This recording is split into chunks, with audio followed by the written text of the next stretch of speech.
Rise for the Pledge of Allegiance. Pledge allegiance to the flag of the United States of America and to the republic for which it stands, one nation, under God, indivisible, with liberty and justice for all. It's always a good day when we have a poll hearing. Come on up. State your name for the umpteenth time for the record. My name is Torrin Hamilton, Distribution Design Engineer for National Grid. Okay, go ahead, Torrin. So 163 Kendall Street are installing solar and they're upgrading their wire size from pole to pole on 28 to 28-1. So we just need to get a stub pole on the other side of the street to balance the load. All right. I probably should have opened the hearing too. Yes. Yeah. So much for technicalities. Okay. Well, I called this meeting to order. This is a hearing has been published, posted, and mailed to all parties as required by law. Holly, you can confirm that, right? Yes. All right. So purpose is to provide all affected persons an opportunity to present oral written testimony for or against the application proposal. All testimony and evidence submitted will become part of the official record upon which a decision will be based. I'm not going to make you repeat yourself here. Appreciate it. So is there anybody who would like to ask questions or speak on this? Just say your name for the record, please. Hi, my name's Todd Midler at 162 Kendall, where the pole would go in. I just wanted to ask, so right now my existing lines go to the existing pole off of my house across the street, pole 25 there, and they're currently very low because it's such a long run. So my question is, would my lines be connected to this new pole, which would raise them up? Because they've been taken out by hay trucks going down the street a couple times over the last few years. So I'd love to get my lines a little higher, and if this would help with that, I would be okay with it. But if not, then I may not be okay. Okay. Torrin? Yeah, so your lines will still be connected to pole 28, but we are increasing the height of it along with this project. So your lines would go up about 5 feet. Okay. Thank you. Okay. Anybody else?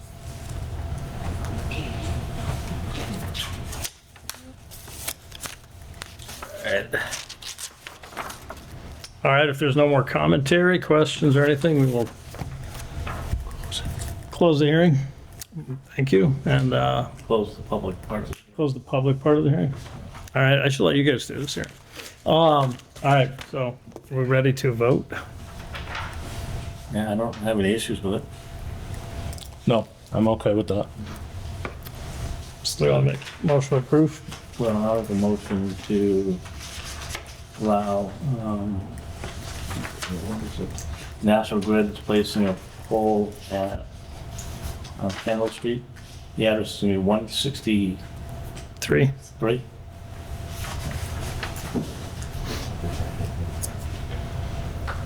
Do I hear a second? I'm sorry, second motion. It's all right, I'm more off the ball than you are, so. I thought we still. No more discussion. All those in favor? Aye. All right, Torrin, well, I guess we'll see this for the next 8 or 10 weeks or something. I look forward to it. All right. Okay. Are we going to just proceed in the order of them? I would say so, yes. Okay. Citizen participation, Oh, Crystal's. But she also has the, she's on there. Car wash. Oh, yeah, I'm sorry. Can you wait a few, Crystal? You're down the list. all right. So we have the fiscal year 27 budget. We're going to set the fiscal year 27 budget sewer rates and talk about the fiscal outlook. All right. Good afternoon, gentlemen. Welcome, Chris Martin. Good to see you. Okay. First thing I want to say is that you have a balanced budget, not requiring an over. Okay? Good to hear. Again, I was asked to put together a budget for FY27 as the current interim town administrator while he's exceptional at his own budget for his own department. Was felt a little intimidated by doing it for the whole town. Basically, like I said, it is a balanced budget. It is not requiring an override, and there is some borrowing for a lot of the large capital projects, but we made it through one more year. I know the schools are probably going to be looking for additional money based upon some documents that I've been hearing about. They feel I was able to appropriate or assign $500,000 of free cash for an above minimum contribution that we've been doing for the last few years. I believe a number I've heard out there is they are going to be about $700,000 short of what they're looking for. We do not have that type of money available, period. Unless you want to put an override together for that figure. But that would be a call of this board.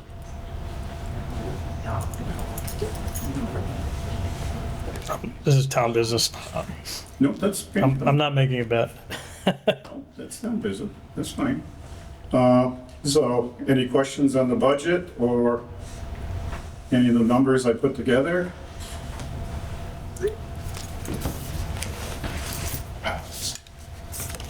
Nope. I honestly haven't gone through it by item. I don't know if we're gonna do that tonight or not, but That's the warrant, Mark, we'll be discussing that later. thank you. I feel right on the ball tonight. No, that's okay. All right.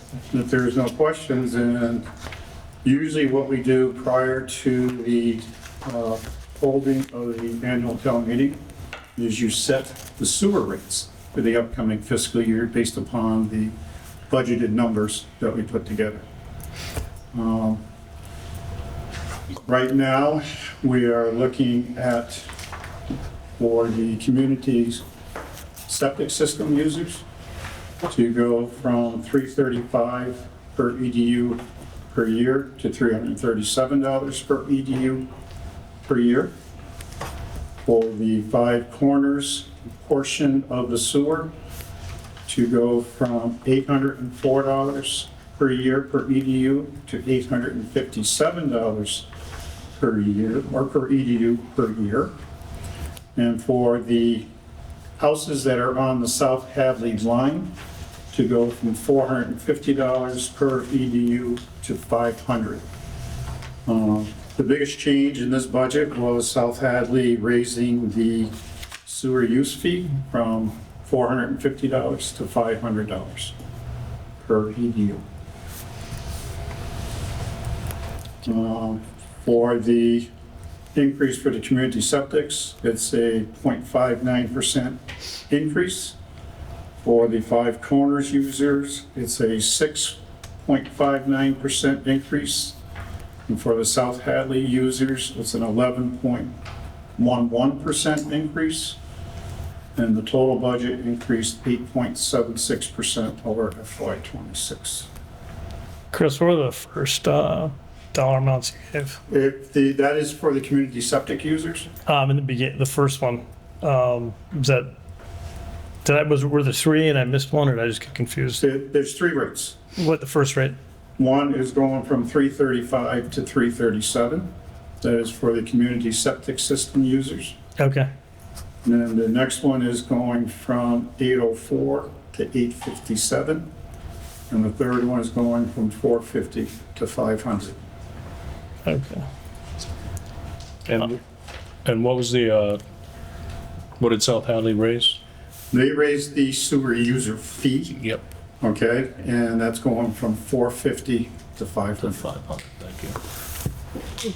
I got you here. There was a question that came up early in the year, and I don't know if it makes any sense, but if anybody knew the answer, you would. Why doesn't South Hadley just bill our people directly for the sewer? They don't have the authority to bill. Okay.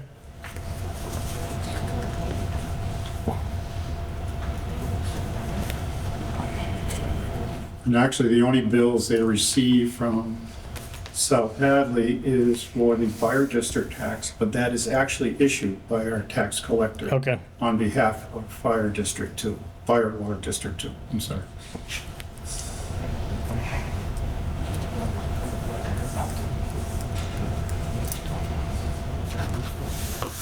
Okay. So this will require a vote to approve the proposed FY27 rates by the board, Okay. acting as sewer commissioners. I'll make a motion to approve the fiscal year 27 sewer rates, acting as the sewer commissioners. I will second the motion. All's in favor? Aye. All right. Have we discussed the fiscal outlook as far as we're Not yet. discussing it? Not yet. Okay.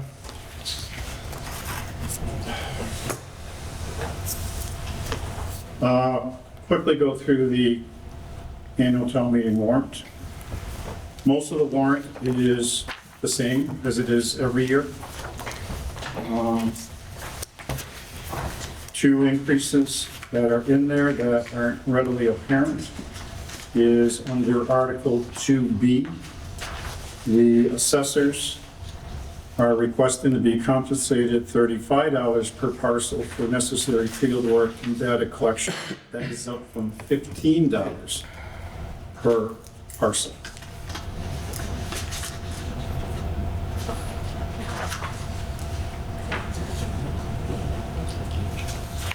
And the second one is under Article 2B, Item C. The fees for the inspectors are increasing from $35 per inspection to $70 per inspection. Which article is that? If you do 2B, Yep. Item C. the members of the Board gotcha. of Consultants receive compensation. Page. And that all revolves around the inspectors and wanting to receive $70 per inspection. And I believe this board has had discussions with Yep. the building commissioner. And I know the Board of Health has been pushing for that increase also.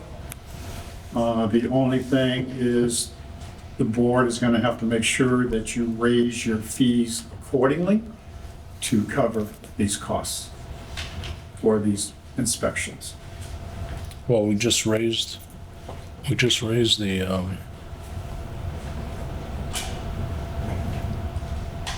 oh, that was the building inspector, right? Yep. Sorry. Yeah. Just looking back. You're gonna have to look at the electrical fees, the Yeah. gas fees, and the plumbing fees. Because- They presented, I don't think you were here that day, and then I think Mark and Glenn tabled it until you could get a chance and And then the following- rediscuss it. Okay. All right. Okay. And also, in FY '27, the plumbing inspector, who used to fall under the Board of Health, is now being absorbed into the building inspections Yep. department, or the inspections department. And I did receive a letter from the Board of Health agreeing to that change. So now you will be responsible for plumbing fees also, in addition to gas. I always wanted to be in charge of, you know, we are sewer commissioners after all. That was confirmed through Brian, Yep. Yeah. town council, that it should be under inspection services. One of the other large increases has to do with our assessment from Pathfinder. Our student population increased 7 students from FY '26 to FY '27, which relates to about a $150,000 increase in that assessment from Pathfinder. And, sorry, go ahead. No, go ahead. If I remember correctly, we pay a percentage of the student body, like whatever percentage of, Well, there's 2 calculations. Okay. One is total student population for each of the public schools in the district. And then one is our our percentage of the actual student population at Pathfinder.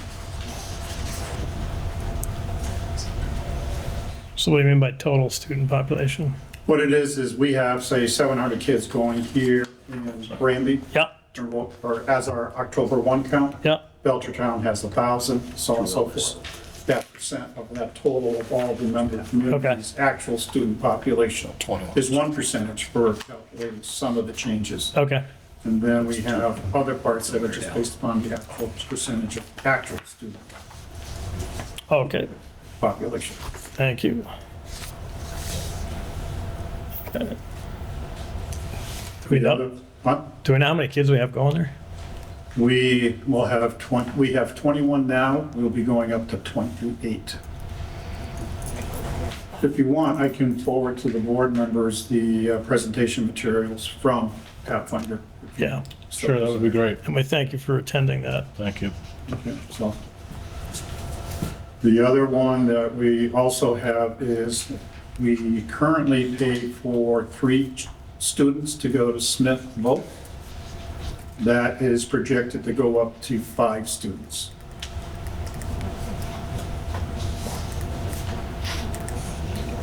Because when we met with the school personnel, we were told that they had signed applications for 2 additional students to be attending Smith Voc. Wow, so that's 12 new Granby students going to trade schools.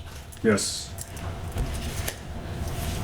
Okay, so we're finding that some kids are going into the trades instead of, We need them. yep. I'm not too far away from thinking about retirement, so somebody's got to replace me. I was Not talking, too far from retirement or thinking about retirement.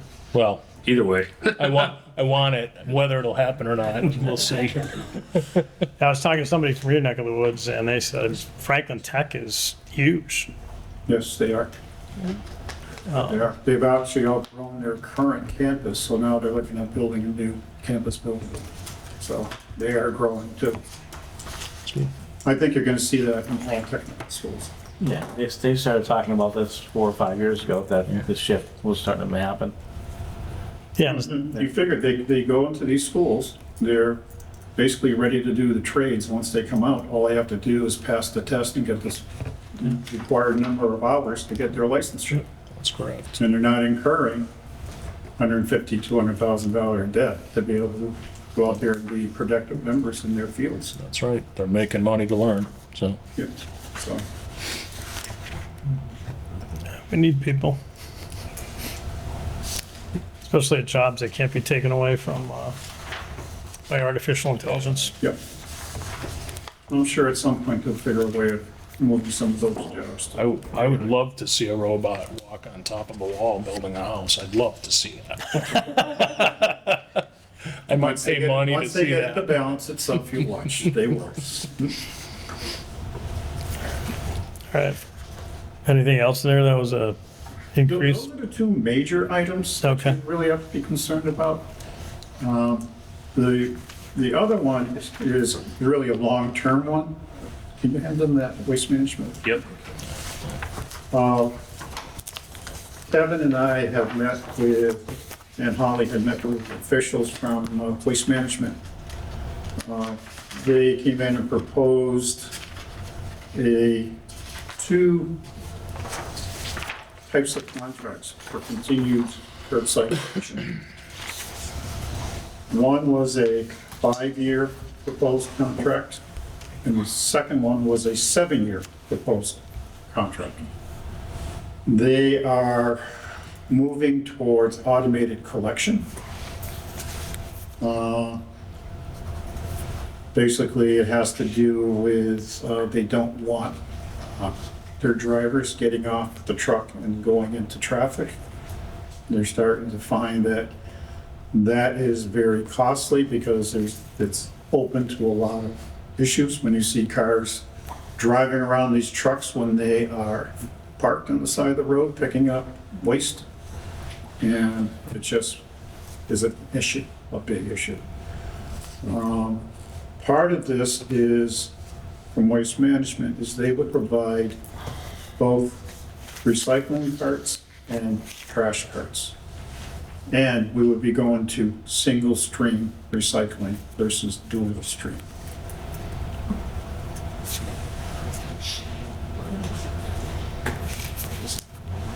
Because So Waste Management, are they the ones that receive the trash, or are they the ones that pick up?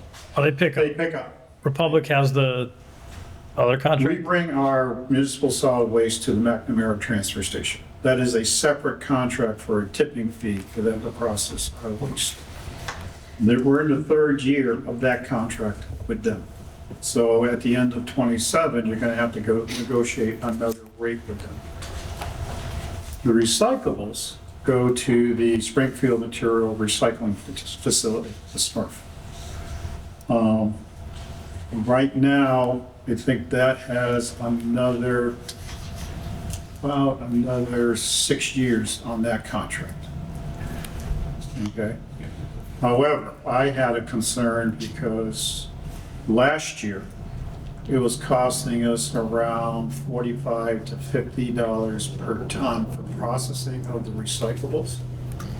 This year, it's jumped to about $75 to $80 a ton. So we're now paying for recycling, or We are that's, paying for recycling, yes.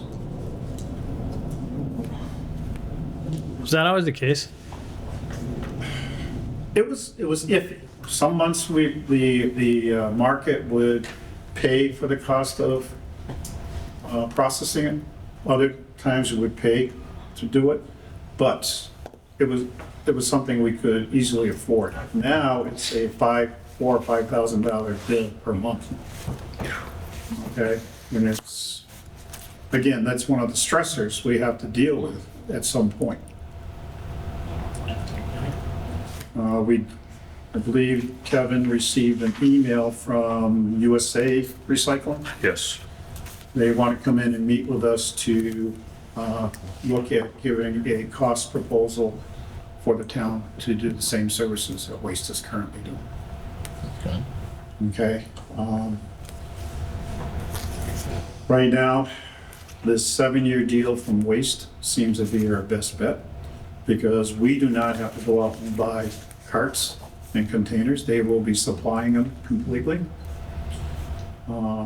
Again, like I said, we were going from dual stream, which means recyclables are collected every week, to single stream, will be collected every other week. So we get every other week? Every what we other have week now. we're talking about. Oh, recycling. Recycling. Okay, I just, Regular trash will continue weekly. okay. Now, the problem is going to become is with automated recycling or automated collection, we won't be able to have the extra bags that people are able to put out by the side of the truck. Yeah.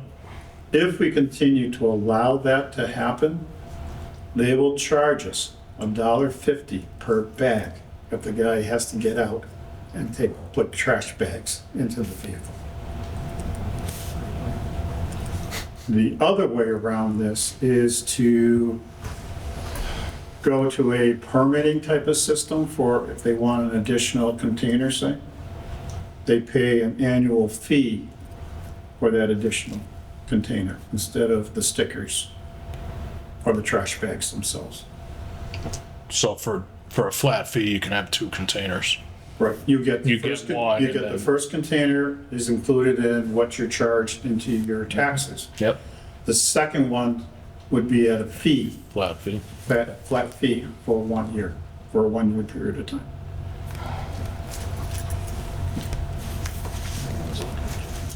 The other item was, under the 7-year plan, the prices quoted here in their proposal will increase annually by the CPI for water, trash, and sewer index. That can average, and it has been averaging maybe 3 to 4% per year.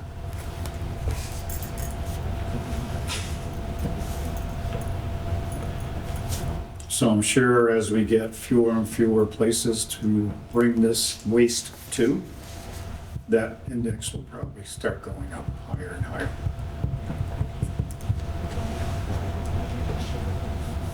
Another item the board is going to have to consider: are we going to continue this for a 7-year period of time, or are we going to have to look at getting out of the trash business? What do we do? We can't get out. We have, If you, well, it'd just be every resident would have to contract with Waste or another private hauler to rent a container and have them come and pick them up, pick it up from there. privately. But that is also an issue because we have a lot of wooded land. And Don't say that. We know where you're going with we that. all know, we already have issues with people who are I know. illegally disposing of their trash. What it may have to entail is that if we go that route, where we get out of it completely, you may have to hire somebody who, when trash is found, to try and go through it, to see if they can locate There's your job in retirement. who potentially Thanks, Mark. dispose of their trash illegally Trash and implement detective. fees and fines. Wasn't the override like 10 years ago for it, Override, longer now? when we first went, yeah, it was 2016, Right. about 2015, 2016. That was a $300,000 override. You may have to start looking at maybe doing another $300,000 override to try and get you through these additional costs that have been going on.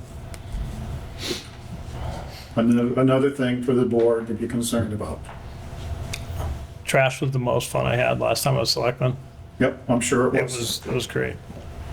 I'm sure it was. I remember a Saturday, like, not a formal hearing, but a Saturday hearing where like 60, 70 people in here yelling at me. Yep. I didn't have a gavel either. I was like banging on the table. So the cost here, is that for a 7-year contract? That'll be the cost? This is the first year cost, Or just the first year? because each year after that, it'll go up by that CPI index. Okay. And like I said, in the past, it's been running between 3 and 4%. So even the first year looking at it, you know, First year looking at it, it's not a bad price. right, but we're still, and we have been for some time over what the override was for. Yes. Cost some additional funds. Yes.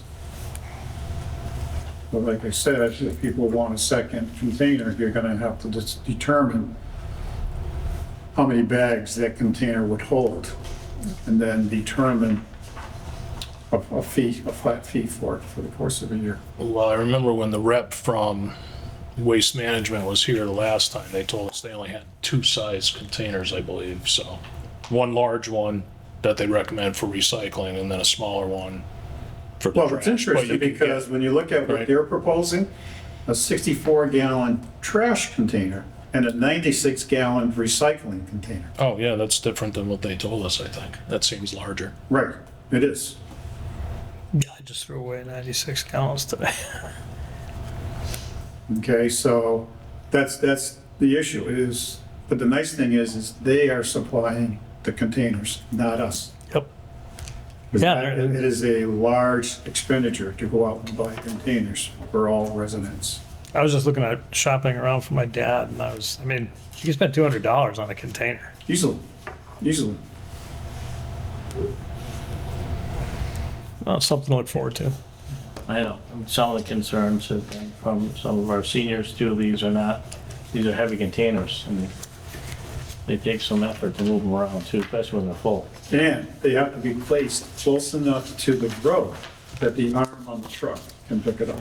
Which it's, in some parts of Granby, it's hard to do so, because the side of the roads may have, you know, a gully next to it, and you have no choice but to, where you're gonna put it in the road. That's where mine end up when they pick up my trash. Took me a while to realize what was happening, but they take it off of the side of the road, which is fine, but then it ends up left on the road. Well, if it was interesting, I happened to go through Long Meadow a week ago. And on the side of the road, there's signs on how to properly put your trash container on the side of the road. South Hadley, I know they have issues. I've seen it occasionally on their Facebook. People But complaining this is about an actual sign Yeah. put on the side of the road as you first go into town. So there'll be some education for people on how to properly put their trash containers on the side of the road. So. And we'd still be in a situation where we couldn't charge a trash fee. We'd have to have the whole town. And this is what we debated. We had Well, looked the at problem before. becomes is, we did it as an additional tax, Yeah, because for us, it was easier to do it that way. To be able to allow people to opt in or opt out, that's gonna be a nightmare for this town, a community of this size, to be honest with you. If that's the way you wanna go, then chances are you're probably gonna have to do an underwrite for the 300,000. And then figure out what an appropriate fee is. How many people do you think would be participating in the program and coming up with a proper fee for them to participate in getting their trash picked up? And to be honest with you, I think it would be an exorbitant fee that nobody. yeah. Because they would go to the private hauler who can spread that cost over multiple towns, a larger user base, and have a cheaper price. Okay, good to know. My own personal opinion. No, well, No. that's kind of what we decided last, 10 or 11 years ago. Yeah. Right, the same scenario that was there 10, 11 years ago, is the same thing like there today. I don't think it's not gonna change. Yes. Can't blame me for trying though. No. Okay, so like I said, that's an issue that this board is gonna have to address. Another issue that the board is gonna have to be considering is the Forge Pond Dam and Dike. Kevin, myself, Dave Gazelay met with Dave Leonard from Leonard Consulting regarding phase 2 of that dam dike project. We had applied for a $100,000 grant from the state to do the planning portion, have engineering study done, develop plans, what needs to be done. That was completed. Now the next phase is to either repair, replace, or take down the structure. The state has another round of the grant open. Maximum grant is $1 million. The price to replace the dam is $3.3 million. The price to take it down is $4.8 million. And the reason it costs more is because of all the ecological studies and environmental impact studies that would have to be done. Weren't they doing some of that as they went along though? No, they were looking at the cost to replace, what the current conditions are, and what it would cost to replace the dam, because that's what the board wanted to be done. Yeah, so there's a lot of other, And we Factors cannot involved in it. ignore it, because the Office of Dam Safety has indicated that the condition of the dam and dike are poor, and they are expecting the town to address the situation. In addition to that, if the town decides to go forward to replace the dam, you then have to put together a maintenance plan so that it doesn't get to this condition again in the future, which would be vegetation control, regular maintenance, monitoring, so on and so forth down the line. So in addition to the cost to replace, there will be additional costs for maintenance. and who would maintain that? Do we put that on the highway department? Highway, that's who else would you, Well, you could have a trash detective do it. I knew that was the wrong answer though. it was mentioned at one point to control vegetation, you get a bunch of goats and let them go out there and eat the vegetation. That was talked about at one point. And the biggest, We won't go for it around the wetlands. Yeah. if the thing collapses, it's like literally disastrous. Contaminating wells, taking out buildings. I'd hate to see what it would do to Tromke Avenue. Probably would be gone. Okay, so again, something this board has, or the town, not just the board. Yep. Has to address. Well, that might be a good discussion, then we reach out to our legislative delegation, see if there's anything the state can help us with. We did apply for the Yeah. grant, just to add, we had the grant applied for. But and even, then- even above and beyond that. Oh, yeah, absolutely. You know, it seems like the small rural towns always come up short when it comes to the Commonwealth and the money that's out there, so, you know, doesn't hurt see if they can put a line item in there for us. You know, I don't want to be the bearer of bad news, but You are though. yes, I am. And you always said I was. Right. But I'm just forewarning this board, there are some large issues that this board has to face. And we can't keep delaying the decisions regarding it. And we know the Forge Pond, the dam, we know that's been an issue we've been talking about for years and kind of going along with things, so it's just, time has come, you know, so. Yeah, I would almost like to appoint a committee or something to actually look at this more. I mean, it can wait till the next fiscal year, but basically have a committee that stays on this, then kind of gets the details down. But you should have a member of the Conservation Commission as Yep. part of that committee if you're creating a separate committee. That way they can make sure that we're addressing any environmental concerns with this. For that damn committee. All right, The dam committee, yep. so, The other item I'm here for is, I've been gone for 6 months. Came back beginning of January. And I just want to let the board know that you are facing big issues with your staff. I was brought in to assist with the closeout of FY '25 in January 26, because the state wasn't getting the reports that were required. Nobody knew how to give the school, the town, ed reform numbers so they could complete their end of year report. We had our chapter 70 held for 1 month. Everybody thought that we could just go through and not worry about it, get it in when we can, but you couldn't. Luckily, I was able to close the books, devote my time to giving the school the numbers required. They hurried up and did it. Kevin signed the document, and it was all accepted within 24 hours. So we averted that disaster. Second one was, then the town needed to submit its end of year reports. The Department of Revenue was starting to complain that the town was ignoring its fiscal responsibility.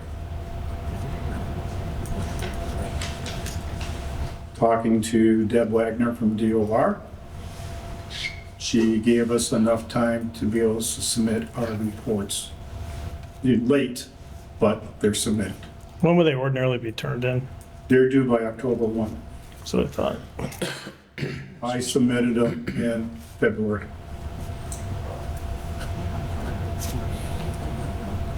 In looking at the current set of books, you're going to run into the same situation for FY '26. There have not been any revenue receipts posted in this fiscal year at all. You are 3 months from the close of this fiscal year. You're 9 months behind on posting revenue. I have had department heads complaining to me that they couldn't get monthly reports out of the accounting department.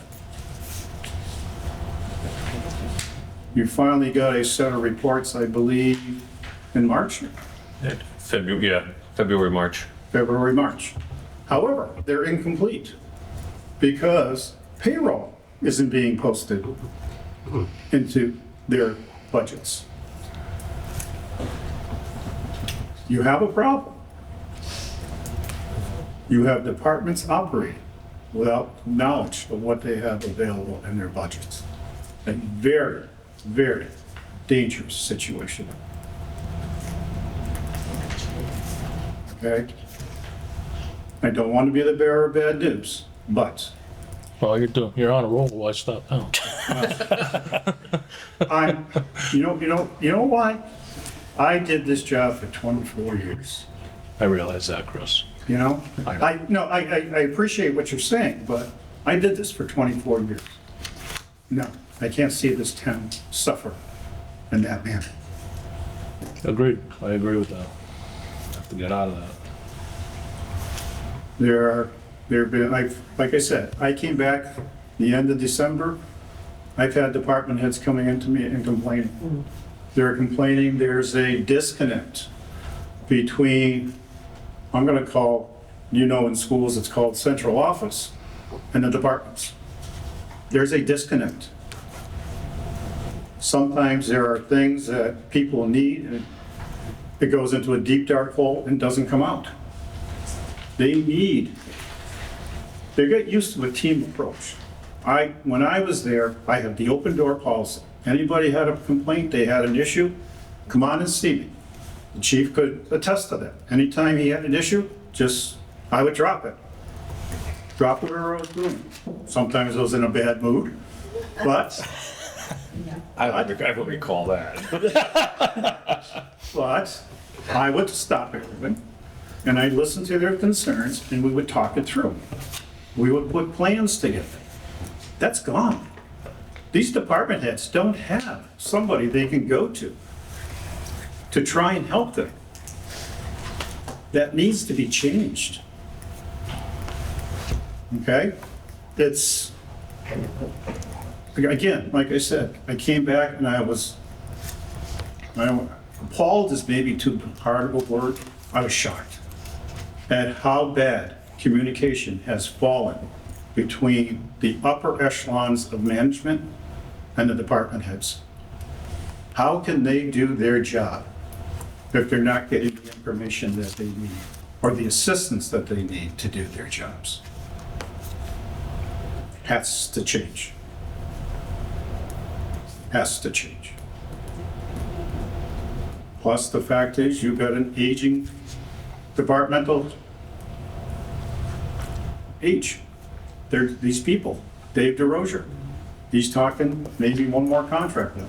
He still feels good. He's talking maybe another 3 years. Steve Nally, he's talking about maybe not running in May of 27.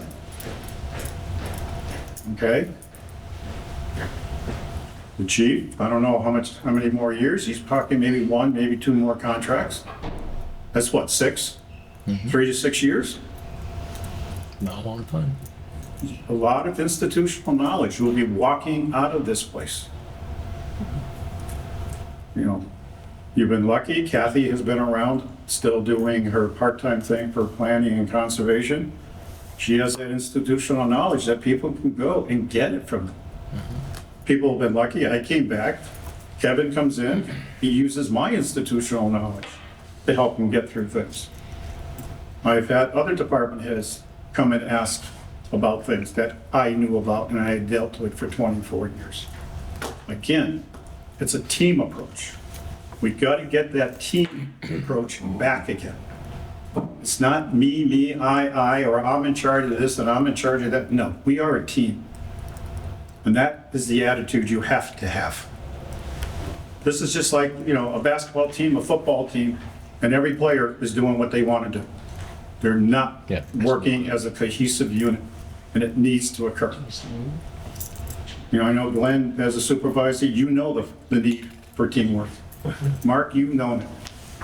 Dave, I'm sure you've seen it in your own schools. Absolutely. If you're not a team, you're nothing. In my trade. If you don't work together, you don't accomplish what you need to. So this is an issue that this board has to consider also. But outside of that, it's been a joy coming back. No, it has. It has. I still love it. Still love it, you know, it's interesting, you know, coming back and going back into the emails and all of a sudden I'm bombarded with emails again. You know, my tour is almost done. I got a budget together for you. I closed out FY '25. You have a lieutenant's contract, and you're currently almost done with police and fire contracts. Then I will be done again. And I will be gone. And I will be gone permanently this time. I'm just letting this board know, they need to address some situations. I don't know if it's getting back to you at all, but you do need to address it, one way or the other. Because you can't keep going like you're going. Absolutely not. And that being said, I will say good night. Chris, we thank you for your help. I don't think people really understand the degree to which how bad things were in terms of getting papers in and getting our books balanced and stuff, because if we just didn't happen. And I think they were supposed to be closed in July. We're not. Yep. And if you hadn't come in, I don't really know I don't know what would have happened. I don't know if the state would have come in or what the deal was, but I mean, we were in tough shape. I think the DOR probably would have ended up having to come out here and address the board as to what you were doing regarding your situation. And when they come out, it's not a happy thing. On a good note, the audit is almost done for FY '25. They've come in, they're just doing some little wrap-up, little things here and there, but the majority of the work is done. Is that a year behind or is that normal? Well, we're behind on that a little bit too, but they couldn't yeah. close until we had the books closed. Done. Okay. So again, there's a lot of things that have to be done, so things can get done in a timely manner. So, Well, I think it's also important to note that, Chris, some of the things you have brought up that the board has been aware of, and the board has taken action on several things. And again, we're right now in the process of looking for a new town administrator. That obviously, as you know, takes time. But I do want to thank you for what you've done, and really, and I've said this many times, sitting on this board, about the dedication, the care you have for Granby. I didn't say care, I said the love you have for Granby. I've always said that, I've always seen it. Some people may have disagreed with me at points, but I always knew you had it there, and I always knew you put the town first. There came a time when you had to put Chris Martin first, and you did that. And as much as I didn't agree with it, I understood it. You know, when it was time for you to, to retire. But I truly appreciate you coming back here and taking this on, because I know you didn't have to. but again, like I said, 24 years. I know. So, You taught me a lot over my past 9 years sitting on the seat, so. Same here. oh, thank you, gentlemen. All right, thank you, Chris. Have a good night. You too. So, do we have a motion to approve the annual town warrant? I'll make a Town meeting? motion to approve the annual town meeting warrant. I will second the motion. Any discussion? No discussion. No more discussion? No. Okay. All's in favor? Aye. Aye. Nice. All right. Hi, Krista, come on up. So Dufresne, I live in Taylor Street, but I am here on behalf of an advisor for the class of 2027. We are looking to do a car wash. We tried doing it last spring, but we got rained out the day that we had scheduled it for the senior center. But we are asking the board if we can have our car wash right outside on either May 9th or May 23rd. And it would be from 10 to 2. Right here? Yes, Okay. in the parking lot. should we be scheduling the 9th with a rain date of the 23rd? Is that what you? No, so May 9th is what the class would like, but we didn't know how it was gonna work, so we had a backup date just in case. Do you want a rain date or no? Possibly I just the, wanted I to guess know. we could do possibly the 23rd as the rain I date. know they count on the But money. if they both rain, well then forget it. Because they've got prom on the 16th, they've got Yeah. every other weekend is booked. So they only had the 9th and the 23rd open. I don't know of anything going on in the parking lot on a Saturday. No. So, We don't usually have much in there. no, we just make sure Jeremy has, I think there's a special key for the water spigot, so. Yeah. There is. So I think in the past, the other advisors just meet with him on Friday afternoon before he goes home and he just shows me everything and where to put the hoses and stuff because they have the hoses and everything. We just do the sponges, the car wash and stuff like that. The soap. So, is this your only advisorship or do you have many more? No, I'm also the NHS advisor, so Lynn already hit me up for people for the mic running. So I'll have them in May and June for you guys. Good. Yes. So All right, that's it. I'll make a motion to allow the class of 2027 to have their car wash year at the Council on Aging, May 9th, with a possible rain date of May 23rd, From 10 to 2. from 10 to 2. 10 to 2. I'll second the motion. Okay, no more discussion. All in favor? Aye. Aye. Perfect. And did you want me to mention the other thing that we had discussed? Yeah, Okay. just so So- that's on the board, on the plate. So let me back up. So I was on the open space committee and we got that plan approved. There is a current grant program out there for parkland acquisitions and renovations. The grant is open till July 9th. The maximum grant award amount is $425,000 with a reimbursement rate of 52 to 70%.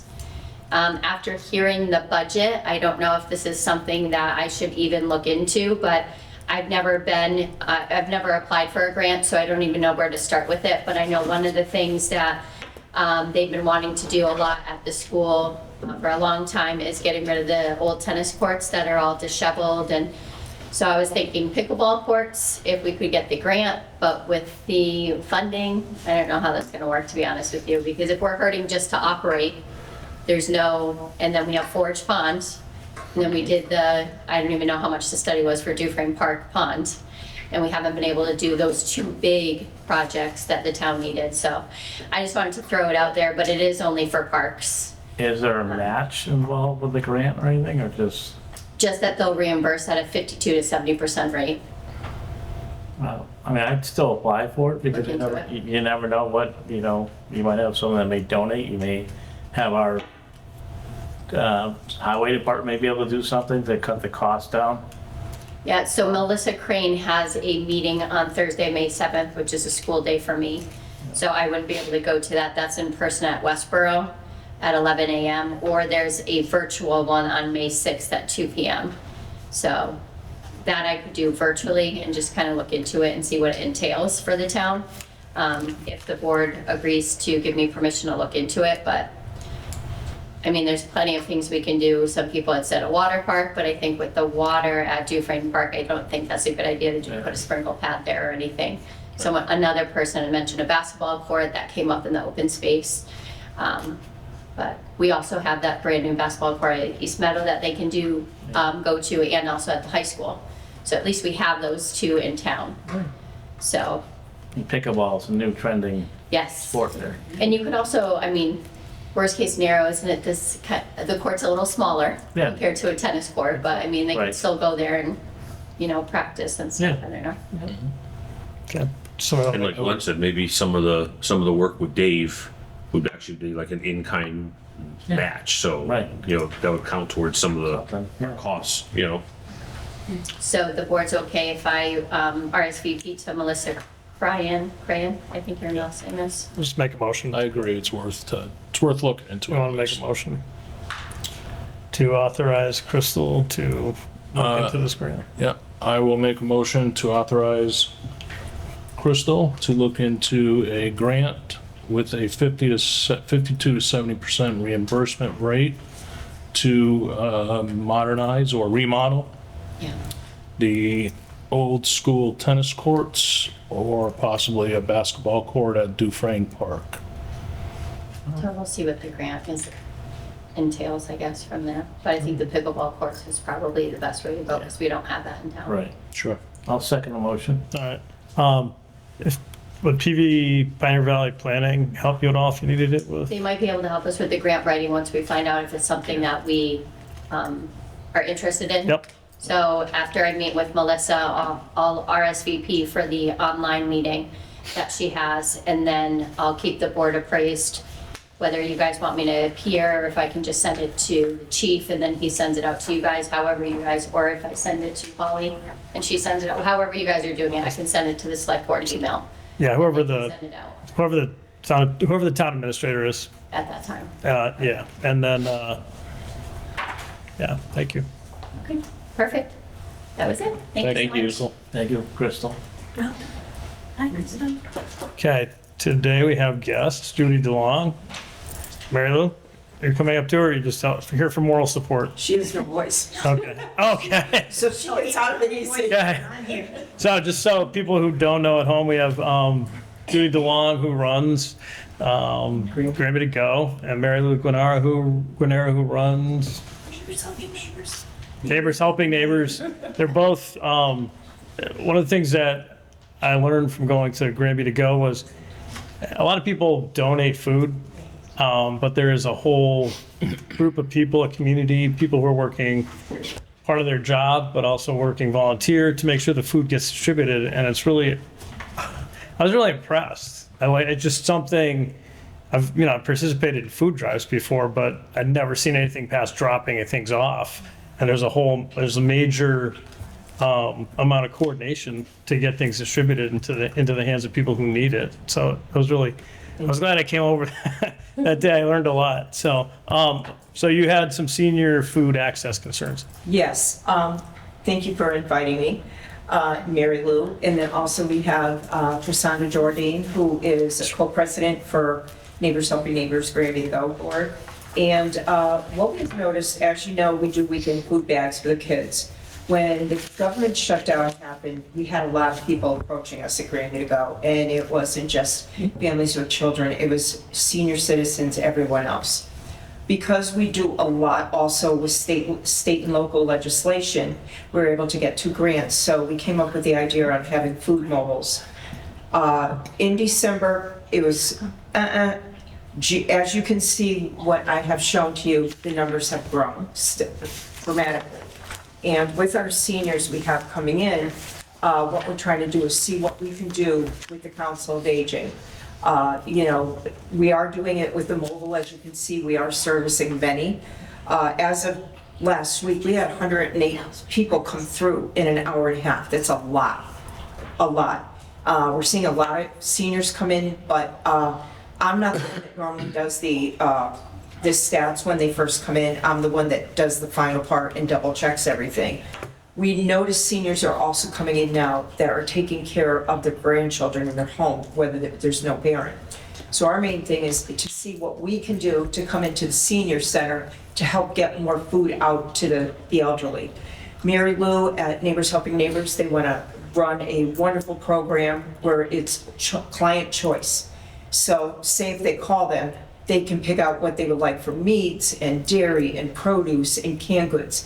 So it's not something that it is every month it's the same thing and their closet has 25 cans of beans or 25 things of cereal. It is a very good program, and we have many of our volunteers, and all of us work together as a group. Whether it's the Council of Aging, we have our NHA students, we have the church, we have Neighbors Helping Neighbors. We're willing to take, and we have a lot of us that would take and deliver to their homes just to get this out there to them. Especially for seniors and especially for kids, it's very important to get the major nutrients into them. And as you know, with inflation, it's not happening right now. It's a very big thing, whether you either pay your mortgage and your taxes or you skip on your food. We noticed that, especially this Friday, we had people, we don't open until 4:30, we had people there at 3:30 getting food because they needed it. And we're not even through the month, and to have 108 individuals come through, you don't even have the church numbers yet, and even the second part of the month. We're gonna blow all these stats that we did from the following months. So if this is something the board thinks they would like us to do, we would love to come in and help out on that part. We work a lot with the Western Mass Food Bank, a lot of different organizations that help donate. We can help, even if we had to, with your pantry, do a food drive. And what we like to do, and it's worked out tremendously for us, especially with the kids, we know we don't put beans in their bag. It's gonna come back to the next food drive. You don't put that in there. There's certain things we don't put in there. So if we can find out and get a survey from the seniors what they would like to see come in, we can more or less help work with them. We've done that with the food mobile, and we're walking away with nothing left. And I have a senior citizen that is actually helping me because she has an empty van. And we had over 900 pounds of fruits and vegetables. That's not including what Neighbors Helping Neighbors is bringing with the meats and the dairy and everything else. And when they come in, they're telling us what they want. So we're making sure that we're bringing these items in. And we can also do the same thing with the seniors. So if this is something you'd like, we'd be very happy to work with you on this in the senior center, so. So, could you just be specific about what that would look like? Would you come in and talk to people, or would you have them fill out paperwork? What we would do is Mary Lou would be the one that would come in to talk with them and show them the menu that they have. It's really neat because it's not the same thing every week. It changes all the time. And we work within both of the organizations. Like I had Dakota Richards bring in, it had to be 5,000 toothbrushes and toothpaste and everything. So I brought half of that or part of it to the church. I brought part of that to Neighbors Helping Neighbors so they could give it out. So each time that these people are getting a menu on the schedule for Neighbors Helping Neighbors, the menu changes. It does not stay the same. And I think that tends to be the problem with talking with a lot of the seniors. They're seeing a lot of repetitiveness. So they want more or less to have a change. So that's where it's really good to listen to them because for one, you're not wasting the food bank's money, you're not wasting your donors' money, and also we're getting what we need to the seniors. Okay. So do you need to schedule something to try to come in and, like an open house where people sign up or something to come and speak with you, or? Mary, what would you think? Come on up. So I'm gonna let her use the speaker. Oh, there you go. Look. Wait. Okay. We're at Share the Hip here all the time. So I have laryngitis, so I have to apologize for not being crystal clear here. But one of the things we have noticed is that the use of the senior center has decreased dramatically. And it's increasing over here when we have a mobile. So the senior numbers. And so that tells us that the seniors need something that they're not getting. And we do bring a lot of variety when we come up here for the mobiles. And that's not an accident, we do it on purpose. Last week I had a banana box full of hot sausage. Every piece went, which kind of surprised me, because it's hot sausage, it's not hamburger. And so they're very, very grateful for what they can get. And I'd like to be able for them to get that here too. Not instead, but in addition, because right now $1 is not doing what it used to do. And seniors don't have an increase in their income, only in the outgo. And so the grocery store prices are going up, the taxes are going up, everything is going up but their income. And so this is how we can help them, at least to eat, because that's something they do skimp on, and this is not a good thing. So should we schedule an informational meeting? Have you tried to schedule something to come in a time? We actually have, we're talking with the seniors in, it's another month from now, unfortunately, or a month and a half from now, but we have a scam program that we're doing with trying to educate them on that. We could kind of include you as well, if we could, that way, there's a bunch of people, it's being advertised, but we can advertise that you'll be here with a food program as well. And I can give you my card, you can email me, and then I can get the proper people involved, and we can get some information out to folks and try to figure it out, if that, Great. I think that if they works. saw the menus, they would be surprised what is offered. It is totally amazing. Like, people did not know we did not advertise it. We were able to get canned hams for every single family. And even the church has people showing up on Sundays to receive some of these bags if they can't come on Friday. They were astounded because they knew, we made sure without them knowing, they got I was gonna say Thanksgiving, Easter meal with potatoes and carrots, and there was dessert there, there was plenty of fruit there, and other types of meats to make other meals. So if we can show them what we have available, and it changes all the time, it's not the same exact thing all the time, there's variety, that's gonna be really important. I know specifically working with the kids, we have seen a dramatic increase on grades for the kids. They get better. If they're on they have a full stomach when they're in school, they do a lot better. If they don't, the teachers are complaining they're having a hard time with them and everything. And they love coming into Granby to go because it's like field day shopping. They could even, if they like, I give them eggs to take home because sometimes a parent can't afford eggs, milk, some of the basics. We've got Mark has been in there and seen, we've got 2 refrigerators and a freezer. The door is always open. Even for the seniors to come in on Tuesday nights, I've had some come in for coats, winter coats that we've done, so. The kids' grades are improving, their attendance improves, and their behavior is better. So, that's the benefit of having a full belly. Yeah. And one thing we do with the kids, we have them work in Granby to go, this is their program, not ours. And it's amazing how it works because we have a former student in her senior year, or junior and senior year, worked with our special needs kids, mentored them, where now they're delivering all the bags to the other school. She's actually at all our mobiles now helping out, and she's done an amazing job to have other kids come and help. And it's been a great group of people coming in. And when they walk in, there's no shame when they walk into this mobile. Hey, how you doing today? No names are asked. We just ask how many are in the family, which is required by the food bank. And it also gives us an idea with our statistics, how much food we need to get. Now, we know we're gonna need a boatload more for this next mobile on the 17th. Because as people see, food insecurity is a very hidden thing. And when times get tough, we try to make it where you come and you feel better, you're not shamed. That's a big thing. We do that with kids, any adult. So we see a lot of return people coming back and also a lot of new people coming in. We're actually seeing senior couples coming now, where before it was just either the husband or the wife coming in. And when they come in too, they're also getting toiletries, and they also might be getting toilet paper, paper towels. We did Bomba socks. Boy, do we have Bomba socks. And also toothpaste and toothbrushes. And when a lot of these companies find out we're doing that, they're also hooking onto our program, like Costco's. We've had Macy's giving us dresses for the kids. We've had pallets of diapers delivered. We've had what Dakota did with the toothbrushes and toothpaste. We've had a church out in Southampton. It was able to get us 15,000 pairs of socks through the year for the kids and for the adults. And they're not the cheap socks. They're the best you can get. And the kids love them. So that's what we've started doing with the mobiles. So that when people come, they know that they're not going to be turned away and we're not going to judge them.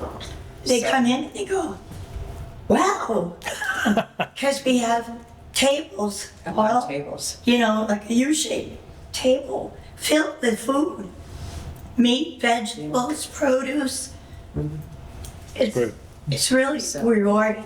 So, I'm really fascinated with the process. I'm really always interested in how things work. So people donate food, you get it from different places. Sometimes you get it from stores, lots of times you get them from food drives. They go to And also the food bank. and they go to Granby to go. They go to And Granby to go. And Neighbors Helping Neighbors. Yes. And tell us more about the mobiles. Okay, what the food mobiles are is everybody in town can come. You cannot take with the Western Mass Food Bank and deny anyone. We will not deny anyone food. So when they come in, like I said, no name is asked. All we ask are the statistics of child in the home, adult or seniors when they come in. And then what they do is when they come around, we ask them what they'd like. different things like that. But what we'd like to give them are things that they would not be able to afford to get, like the milk, the eggs, bread, the meats. Meats have gone very expensive. Toilet paper, paper towels, different things like that. So when they walk out, they're getting a whole gamut of things. And the food bank is amazing because a lot of times when they know what we're doing and our numbers go up, we get so much more to bring into this mobile. And with the help of Mindy Doms and Omar Gomez and Senator Oliveira, they are very well known with our program since the beginning of time and helped us expand it and get all these grants to help out. We're also trying to work also on a summer program where this is all going to go all through the year with, family, kids, seniors, and everything. So this is going to be a year-round thing. So, to help clarify a little bit, Granby to Go is what you saw. Neighbors Helping Neighbors is a pantry where they go and they fill out a menu, Right. they get their food. When we do a mobile, we get, Judy gets food, I get food, and we bring it together, and we're at the Congregational Church for that one. And thank you to Sandra. Yes. And so, we put it out that day, and what we don't get out, we take back. It's, it's come and go all It in the doesn't same go to motion. waste. No. So, anybody can come to that mobile. People are driving by and they want to check it out, they're willing to come. And so, that's how the word gets around too. The reason why we had the church is Tassandra was very grateful to ask the missions group if we could use the church. And the reason why we did that is because it's very visual in the community. And also, it's easy to drive in. It's not going to cause any traffic problems or anything like that. And in the wintertime, we're able to use the hall so people can come in and stay warm. Because a couple of mobiles we had, like brand new canopy was blown to smithereens up on the hill. Yeah. So, being able to be inside in the wintertime is amazing. And also, they have snacks for us. So, that's your general location For for our the mobiles, Granby area yes. for mobiles? Okay. yes. I didn't know if it moved from here to there. No, what we want to do is keep it in the same spot every time.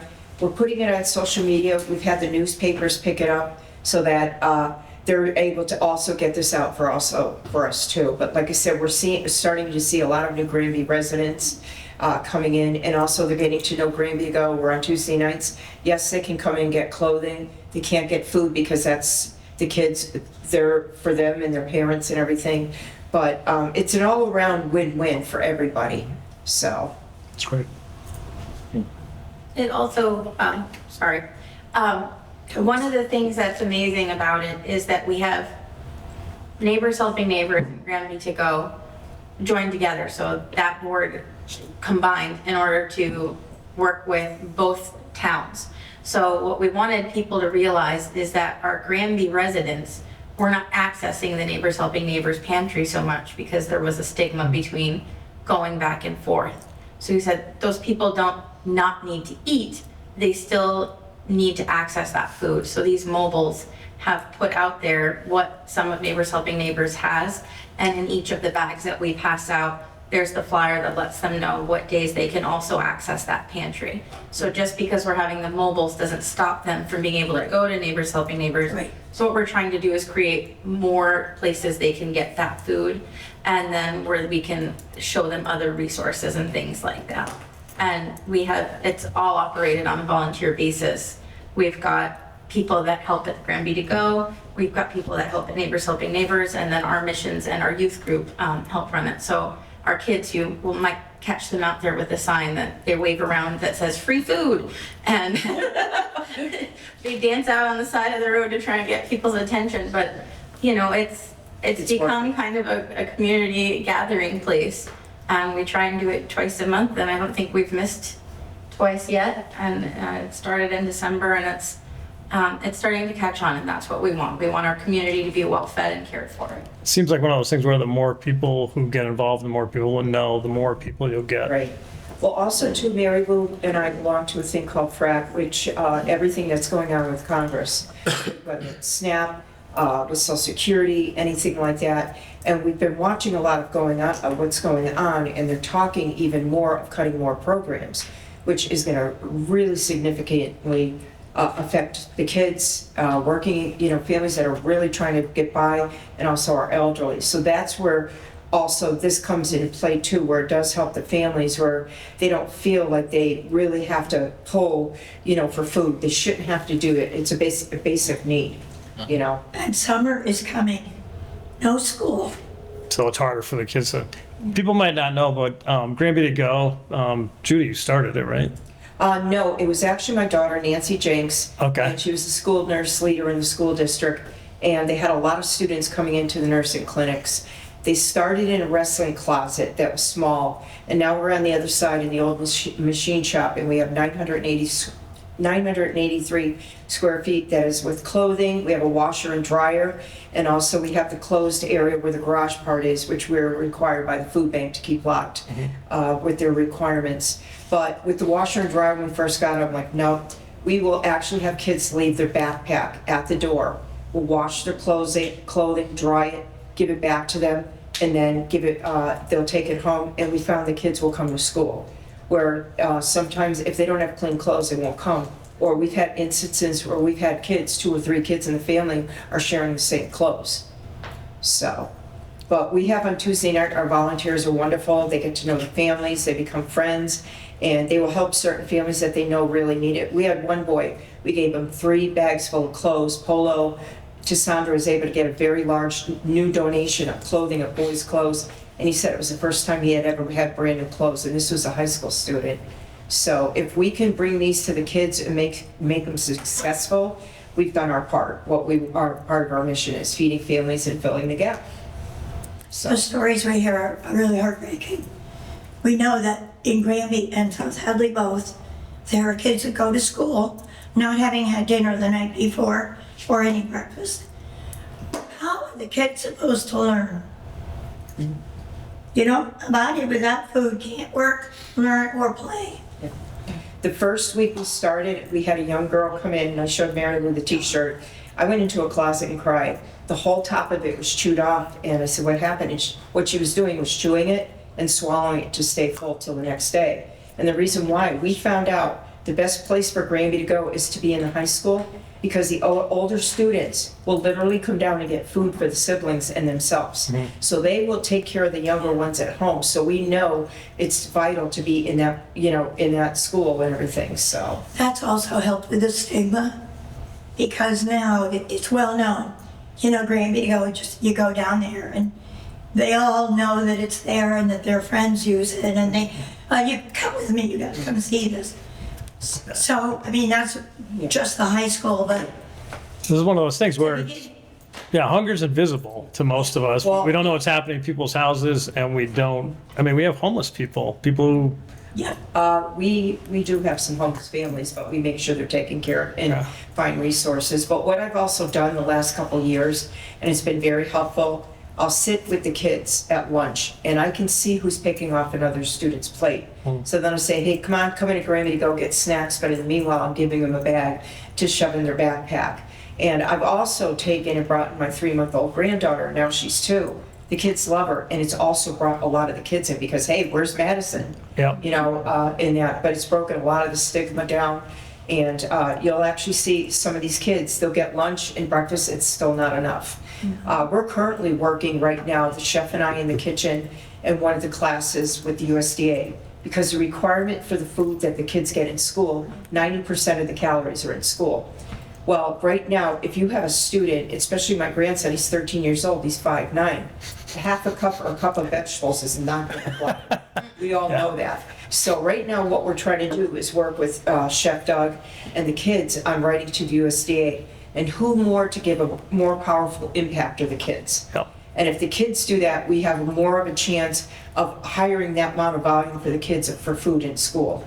Especially your proteins, your vegetables, not so much your carbs in that, and eat also your dairies. So, we're trying to work all the way around full circle, on helping the kids. So one of the sad things that's going on is the food bank is on the verge of discontinuing the brown bags here because there's been so much trouble about them. Okay. And so I've asked them to hold off on that, hoping that I can make an arrangement with the Council on Aging, with your blessing, so that, you know, even neighbors helping neighbors could monitor it or own it or whatever. That food needs to come here to these seniors. Yep, agreed. So, and we can check up on that. Yeah, I'll give you my card. The scam program, educating people on it is May 27th. I don't know that they've established a time just yet. Usually it's in the morning, but if you guys want to come and talk about your program then too. And if you can email me about the brown bag stuff, we'll try to work on getting that taken care of as well. I think too, if we can take away the repetitiveness in the bags, I think you're gonna get more of them out there. Mix up what's in there. Yeah. 'Cause Okay. we end up getting it as actually donations in the food drives. We Which donate. is, you know, Yes. I literally had cases of beans and we're going, what are we gonna do with these? Give them every loaf. You know? Unless we're gonna start doing foodie things where we start turning them into brownies somehow, I don't think it's gonna go well. Thank you so much. That's great. So just, I mean, with the two of you, the three of you, you said a lot, and you Yeah. talk so much about giving one way. How can the people that want to give the other way? Help you out, yeah. Help you out? How do people do that? The I would- donations, or for food, or I would say- money donations, or? I would ask the people that are really involved in what they're giving out, because you know what people are taking. One thing for us, when we have food drives, is we've had some committees in town that have had some major food drives for us. And I'm gonna tell you, the food bank could not keep up when the government shut down. And we gave a wish list, and they collected in 2 days, it was, I think, 2,500 pounds. That was amazing on how many families it fed. And even with the Council of Aging here, if you need inshore, that's a very big thing that is needed, especially with the elderly. We have one family right now, we have a parent that works in the school. Her son's got an eating digestive problem where all he can have is Pediasure. Well, when the government shut down, she lost that benefit. And for 6 jars or 6 bottles, it's $14. We did a drive for that. We have enough for a year for this family. So working with us, something like that, say, what do you need? You know, also monetary is fine, because what we can do, we can stretch the dollar more with the food bank because they get such a high volume. One day we should take you to the food bank and have an open house. They have a 3-story high of everything you can think of on shelves. I think it's 4. Or 4 now, with Yes. these high lift operators. They have to use a scissor lift to Yes. get up there. To get up there. But we can do more with the dollar, with the food bank or wherever else, to get food to the families, because they get so much in, it's amazing. And Andrew Morehouse from the food bank, the CEO, knows us both. When they know it's the kids or neighbors helping neighbors, they're always, you know, saying, can you use this, use that. So they're always looking out for the kids and also your seniors. So there, $1 equals out to about 2 meals, Yes. according to their metric. It used to equal out to 3. Right. The metric used to be 1 in every 5 people, so some of the people in this room would actually have food insecurity. That has even lowered, so it's now, I think, 1 in 4, sometimes 1 in 3, depending on where you are in the community. So donating to Granby to Go, they have their own bank account, you can donate to Neighbors Helping Neighbors. And we also have posted an Amazon wish list on a lot of the Granby forums, which I will update and repost out. So that's other ways that you can support and help. Because what we try and do is, especially when we're doing the bags of food for the kids, we try and make it individualized things that they'll be able to take and go. Because some of these kids, like she said, they're homeless, so they're heating things up in a microwave. So anything that we can microwave in date, that's really important, because we sometimes had food drives and we have to throw away hundreds of pounds of food. That's just depressing. Right. You know, the whole point is to feed the kids. So using those kinds of things and individually packaged proteins and things like that, or enough for a family, those help us out a lot when we're doing the food mobiles and Right. things. And usually when we fill the kids' bags, we make sure it doesn't go over a certain weight, but also too, a lot of times whatever they're getting might be enough to feed that extra sibling that's at home and not in school. Or we give the parent the opportunity to come in on a Tuesday night and get that half-gallon milk, or get that dozen of eggs, or that bigger thing of cereal. And what we'll also do is make sure that they're going down to Neighbors Helping Neighbors, and we'll say, and what we do is I'll call Mary Lou right there when the parent's here, and so they get to know her on the phone and say, if you go down, it can help get you more food in your home. We've done a lot of emergency, situations with a lot of emergency deliveries, so. So if somebody knew somebody who needed food, what should they do? Who should they contact? They could reach out to Mary Lou at Neighbors Helping Neighbors. If they have students in the school, they could reach out to also Granby to Go. And then normally what we try to do is give them that other resource of Neighbors Helping Neighbors. We also try to see if they're on the SNAP program and other, items also like that too. And they can reach out to the church in town. The Granby Church of Christ has a small food pantry inside it, so if it's an emergency situation during our office hours, you can walk in, no questions asked. There's bags there and there's shelves there, and you can load stuff in. And did you say Immaculate Heart of Mary also is distributing food, or how? They have been. We're trying to work with Father Michael to get it also out there on their bulletin and everything, we're trying to get it out to as many people as possible, which is very important. We also at Granby to Go, we will not do it during school hours because of security purposes. Oh. But if they can make a special appointment, I'll let the staff know at the school, because sometimes when foster parents come in, when the kids leave, they leave with nothing on their back, as you know. So we try to give them clothing, we give them toiletries and everything else, and also if they're in need of getting the kids, some food bags or whatever else too. So. If you're interested, our next food mobile is April 17th from 4:30 to 6. And you are welcome to come down and see what we do.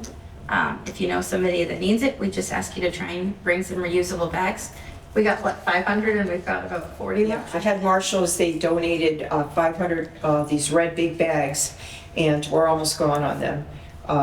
And we also have the plastic bags that we get from the food bank. They're the old bags that you used to get in the grocery stores that they can't have anymore, but it really does not hold a lot. So we ask people to bring in the recycled bags so we can fill up those bags that they have.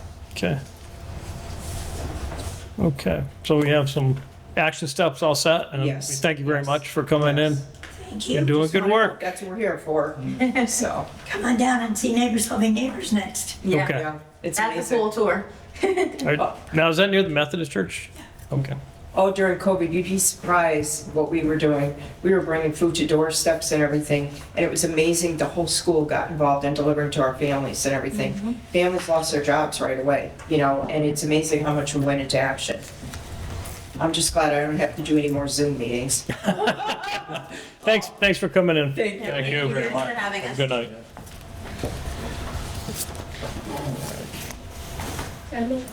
Thank you. Potential use for West Street School. This party never showed up, so All right. Who was he? he was somebody that used to work with Soldier On, which deals with homeless vets and trying to do different Okay. programs. So he came once a year and a half, 2 years ago, talked to Dale for a little while. And Okay. then he was back and talked to Lynn and myself for a few minutes. Yep. Possible use for the other side of the West Street building. He couldn't answer a lot of questions when we asked him, and he's trying to start his own 503C. Okay. So I Gotcha. don't know if he got it off the ground yet. Okay, good. All right, award a contract for timber removal. If people haven't heard, they will hear, or they will notice that there will be more wood cutting at Dufresne's. This is the second stage of things. We don't believe, it's not gonna be as clear cut as it was on the other side, but we are, at least speaking for myself, and having talked to the forester, trees need to come down. They are diseased in a lot of cases, and so we are awarding a contract. The money that comes from the contract will be put into an account, and it will, town meeting will appropriate the funds if and when we decide to spend it. So, anyone want to make a motion to award the contract? In there somewhere. I don't see it here. Yeah, it's back there, Glenn, beyond the town warrants and then a letter, there's a letter there, yeah, Right up in the upper corner says, 5G, yep. It's labeled as 5G, page 5G. 5E. Must be getting close. Yeah. I got 5G on my phone, actually. That's good, means you have good service.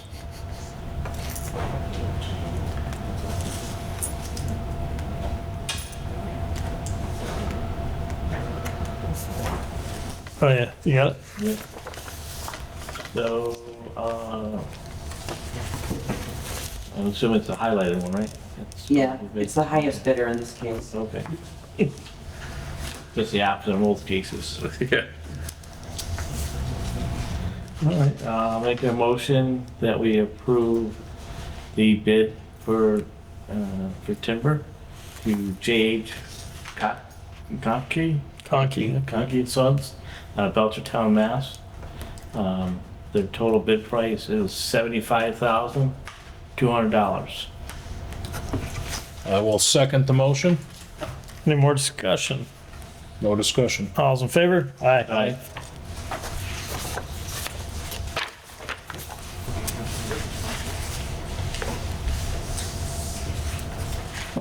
Contracts for Charter Day.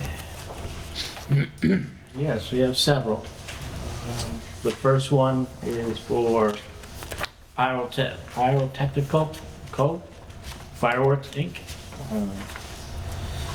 You may have guessed, it's for the fireworks display I think that's a good guess. for Charter Days. The amount of the firework display is $9,400. And we already made a deposit, or is that just part of the contract? The I think it's part deposits. of the contract. All right. Are you gonna go through them all, Glenn, or do you wanna, No, I'll just do this one. one at a time? Yeah, it's good. Okay. I will second that motion for pyrotechnical. Any discussion? No discussion? All's in favor? Aye. It says deposit amount 5/3/15/2026. We don't know if it's been deposited and issued. Probably not, because the contract. I don't think you guys haven't signed the contract, so I don't Hasn't been believe. approved yet, so, yeah. So, if I want to get that quickly, the deposit.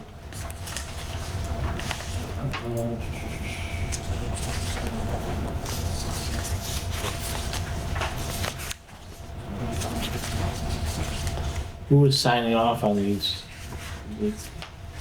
The board will have to, the chair, if there's just one spot. It does look at just one person. So, You do have the better handwriting, but I can sign it. well, you're the chair, so I think that's more Yeah. appropriate one. In spite of my handwriting. Despite in handwriting, yes.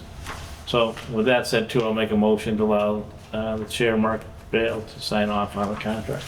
I'll second that motion. All's in favor? Aye. Aye.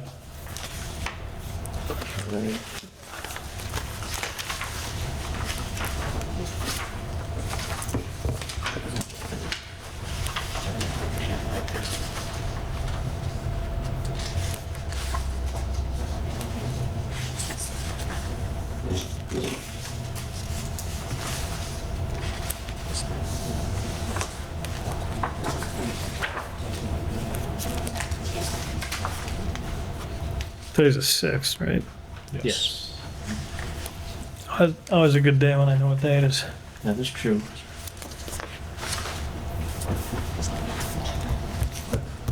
So I'll make a motion that the town approve on behalf of Charter Days, contract with Fiesta Show and it's sum of $14,500. And again, that is Fiesta paying the town, correct? Yes. It's nice to sign a contract where we get paid. Paid. It is. With that said, also, part of the motion will be to authorize the chair, Mark Bill, to sign the contract. I will second the motions. All right, no discussion? Okay. All those in favor? Aye.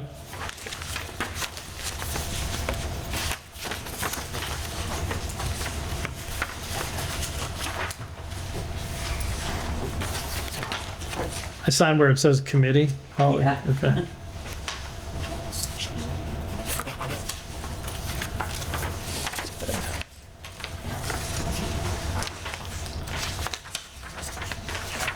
I'll make a motion to approve contracts with Aero Flagging. This is for the flaggers for traffic for charters. The amount is $1,800, and that is what we pay. We're not be receiving that. We pay for this service, and also allow, again, Chair Mark Bill to sign on behalf of the Select Board and the Charter Committee for the contract. I'll second the motion. Any discussion? No discussion. All those in favor? Aye. This is the first time they've hired flaggers? Just to clarify, that's in the park. That's not on the street. All right, I was gonna say, it was a little bit, No, they had them last year. I think they've done it a couple of years now. Yeah. Just the volunteers aren't there to help in the parking lot anymore. That's probably true. They get them in and then turns into chaos if they let them go on their own. Yep.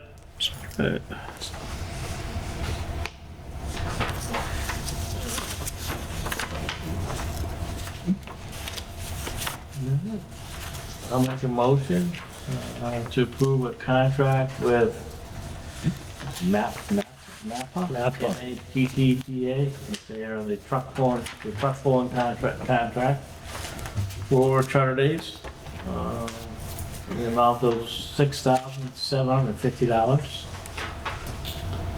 And again, I will have the motion include that I'll have Mark Bell as the chair authorized to sign the contract. I'll second the motion. Any discussion? No discussion. All those in favor? Aye.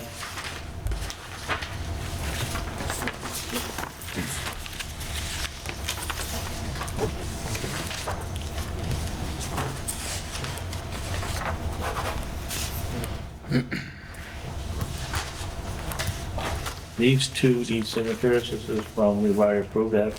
That is the poll hearing, and this is the annual town meeting warrant articles. All right. And signatures on it as well.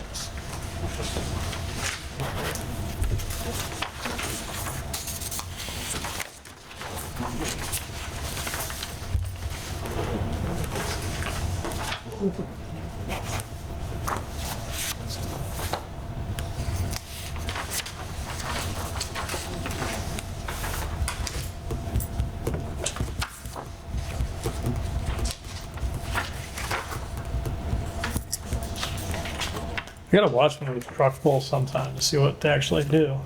It's neat, it's loud. I've heard of, but I've never seen it.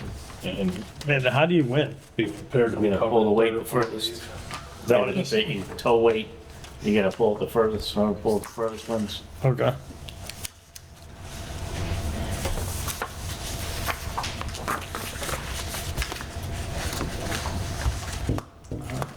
Let's see, we have a common vic license for MVP Eats by Protruno Place Food Truck, 37 South Street, Blandford, Mass. 01008. And it's to have it at the Wine House, 16 East Street, Granby, Mass. 01033.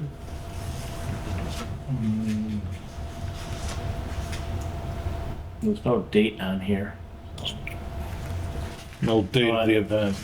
No date, so this expires December 31st, 2026, unless sooner suspended or revoked for violations under the Commonwealth laws licensing common vics. Second the motion. Okay. So I'm just clarification. I don't have an objection, but is there anything else we're going through here? Are we writing? Is this for a whole year? Is that what we're doing, or is this The for common vics are for a year, and usually it's per location, and then they usually contact Board of Health and the fire department. to? I think, and town hall. The fire chief inspects on each. Right, and To inspect. just to let Okay. them know when they're having it at those locations. All right. But they have to have a permit, or a common vic for each location. All right. Any more discussion? No. All's in favor? Aye.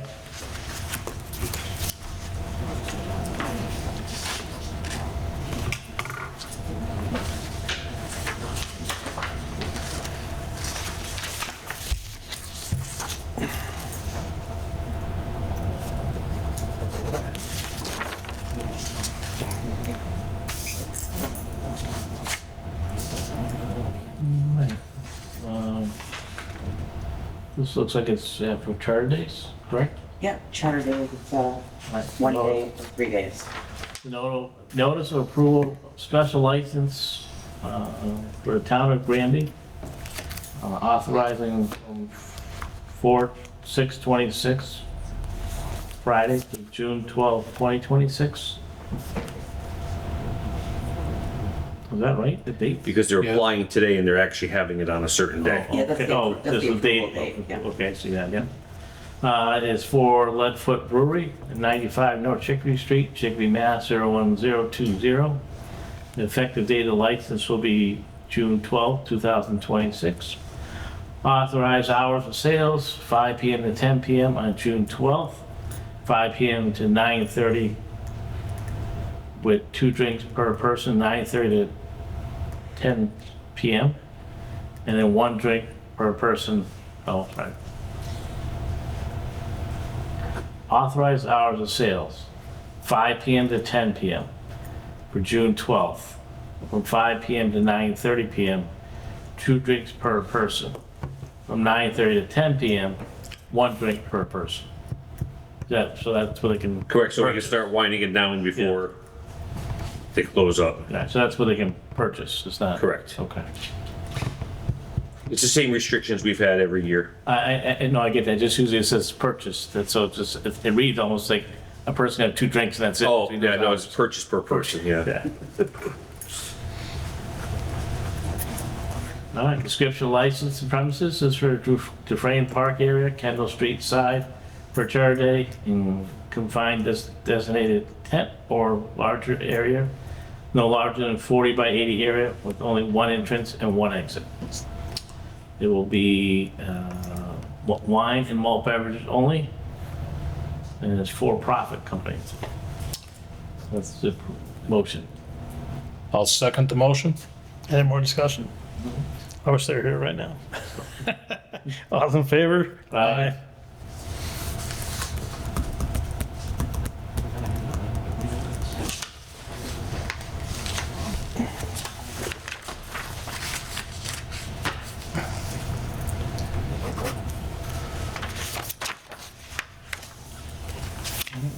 Again, a notice of approval for the special license for the town of Granby. Approval date is April 6, 2026, for Saturday, June 13, 2026. Again, at Leadfoot Brewery, 95 North Chickadee Street, Chickadee, Mass. 01020. The effective date of the license is June 13, 2026. Authorized hours of sale, 11 a.m. to 11 p.m. on June 13th, 11 a.m. to 10:30 p.m. 2 drinks per person from 10:30 to 11 p.m. and 1 drink. So from 11 a.m. to 10:30 p.m. it's 2 drinks per person, and then from 10:30 to 11 p.m. it's 1 drink per person. Correct, as they started Purchase. that, correct. Purchase. It's better than AM. Description of license premises, Dufresne Park, Kendall Street side, for charter day, confined designated tent, no larger than 40 by 80 area, with only 1 entrance and 1 exit.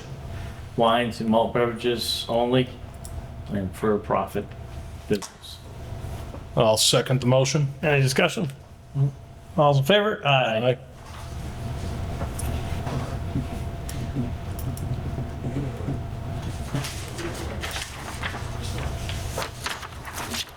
I don't remember the special license then last year. Yeah. I thought it was just all one company. And then the next one They have to specify, yeah. is for notice of approval for a special license for the town of Granby. The location and authority is April 6, 2026 for Sunday, June 14, 2026. Leadfoot Brewery, 95 North Chickadee Street, Chickadee, Mass. 01020. Effective date for date of license is June 14th, 2026. Authorized hour of sales is 11 a.m. to 4 p.m. on June 14th. 2 drinks per person, and 4 p.m. to 5 per person, and 4 p.m. to 5 p.m. is 1 drink per person.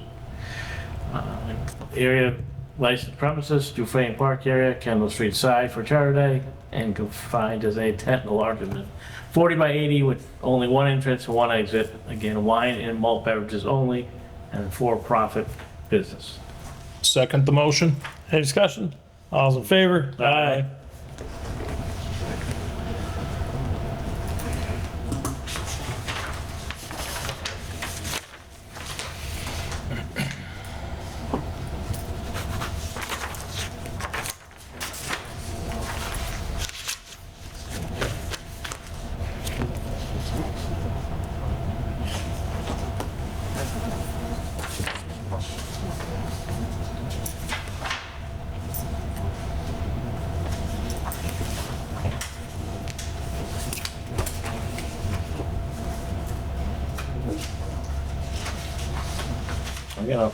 Correspondence?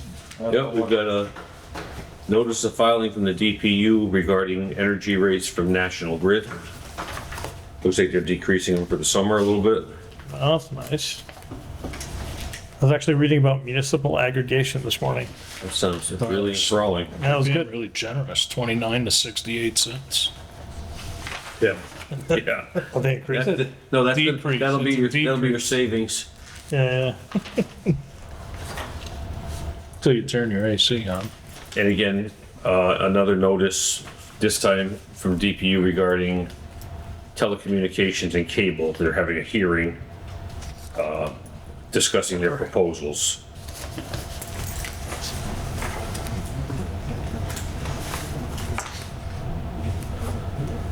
yeah. I think I must have been reading the Boston Globe, and they were talking about municipal aggregation and savings by like basically allowing the entire town to pool electrical providers or maybe distributors too. I don't know. I don't know who around here has the municipal aggregation. There's some people out by the Cape, but it can be a money saver. One of the problems is that you save money, and you also save money on not putting money into things for like, the green energy and whatnot, but you save money on that, but you also don't qualify for some of those things. So like the heat pump that I put in my house I got a $10,000 rebate and then a no interest loan. That kind of stuff would probably not work with municipal aggregation. It'd be more like South Hadley with they have their own electric company. Right. I think at one point Chris did sign some kind of a deal with an electric company when the solar went in. They offered us, the town, some kind of a discount. I don't remember. There's something. One of the When companies. his first company went on, Was it the Big East Street? Big East Street went, Okay. I believe. But I think that was back when we thought, they were still letting us tax those things.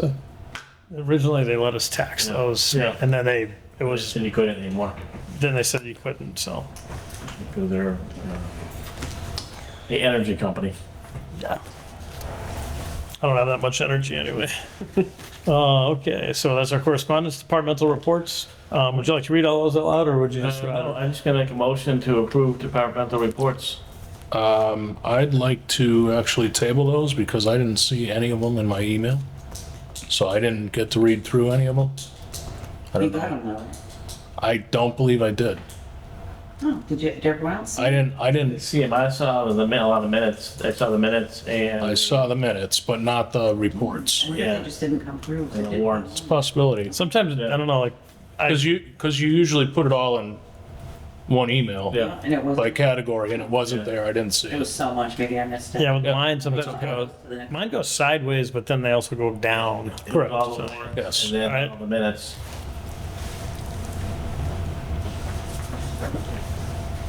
Okay, in the minutes. Yep. So, make a motion to approve the March 2nd, 2026 regular board meeting minutes. That's it. That's it, yeah. Well, there's more. There's more, yeah. I will second that motion. All right. We don't have any executive sessions around any of this stuff. Not on any of these, I don't believe. Not these. no. Okay. I did read through these. All right, good. All right, motion to, any discussion? No discussion. All in favor? Aye. Aye.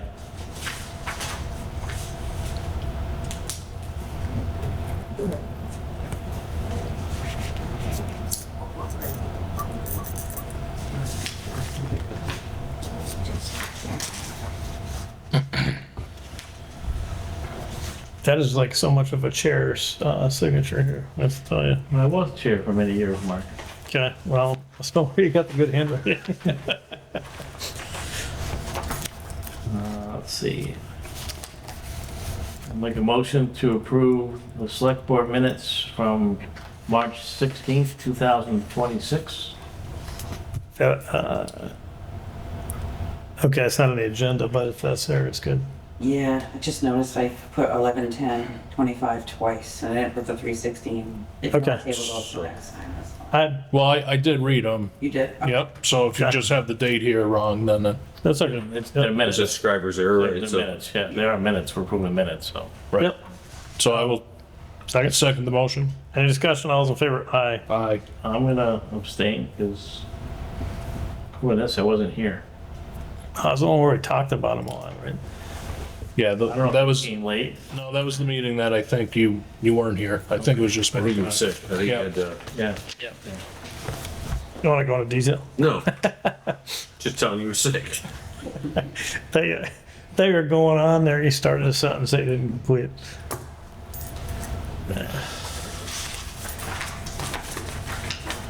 Yeah, sir.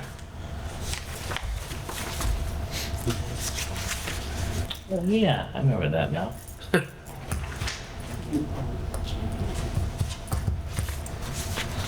So I ended up,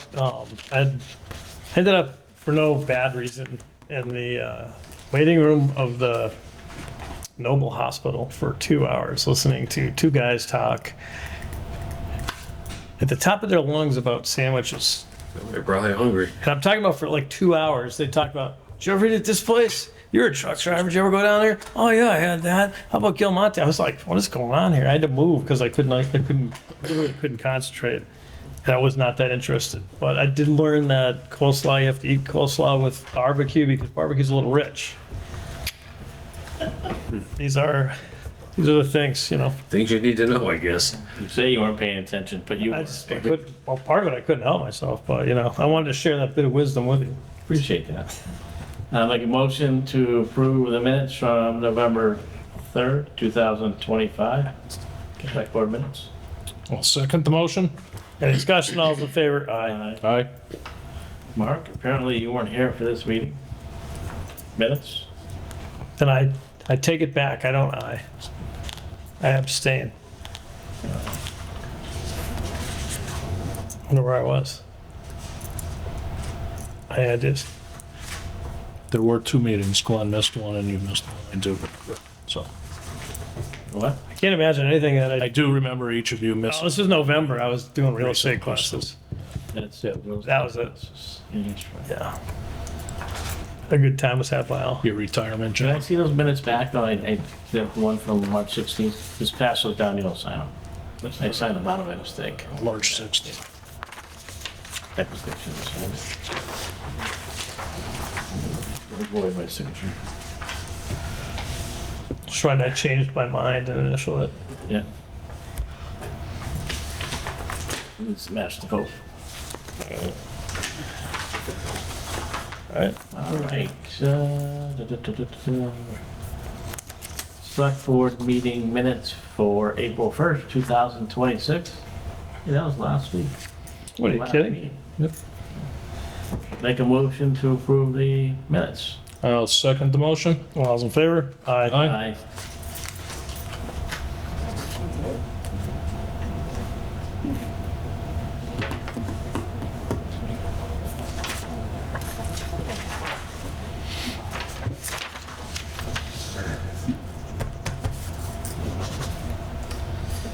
And lastly, I'll make a motion to approve the minutes from November 10th, 2025. These are regular select board meeting minutes. I will second the motion. Any discussion? No discussion. Was I there that day? Yes, you All were. right, all in favor? Aye. Aye.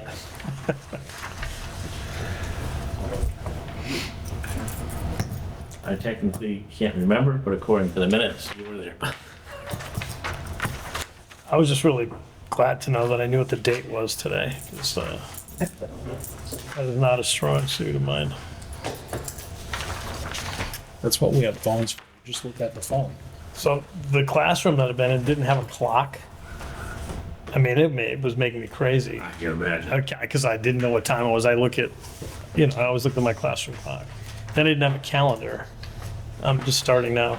Feels like I've been there like 6 months. I've been there 3 weeks. That's not really a bad thing, actually, but, all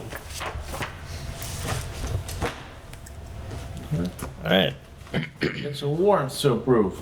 cool. I'll make a motion to approve warrant number 61, in the amount of $482,106.58.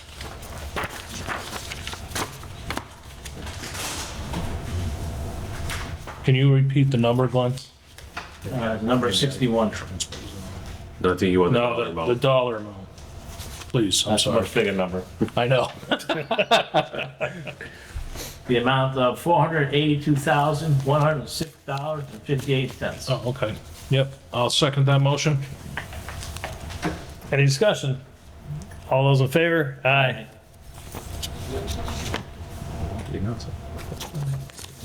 Oh, good. I didn't hear him right then. It's better than not listening.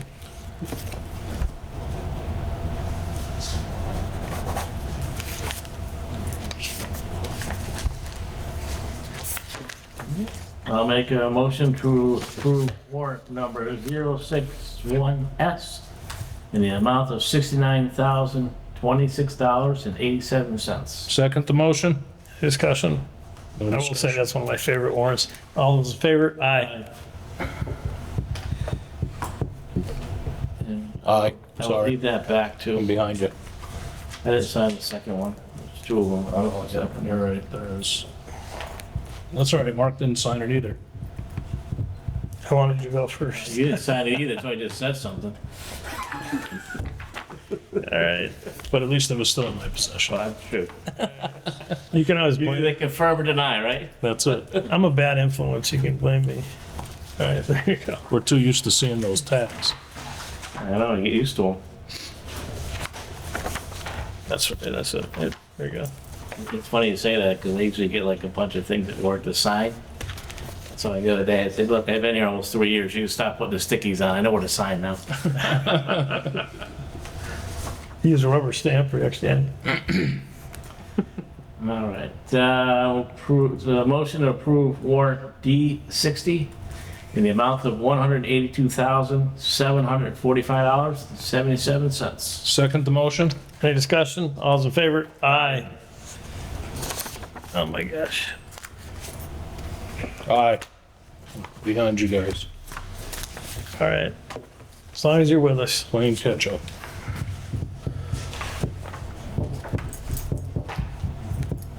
I was reading in the Boston Globe that people in the eastern part of the state had a real hard time with maple syrup. They weren't getting the flow. Yeah, well, their weather wasn't as consistent as ours Yeah. with the cold and the snow, and Now that freeze all these apartments. that's true too. Yeah. Once they have the lights on.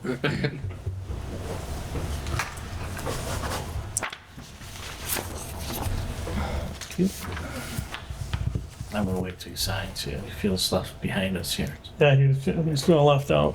I'm looking for everybody's signatures as we go He too. was like that little brother that's always trying to keep up with him. I always was that little brother. Keep up. Really? I was the youngest of 5. That was the oldest, but I don't have any brothers. My sisters were definitely following me. I'm all set, Mark.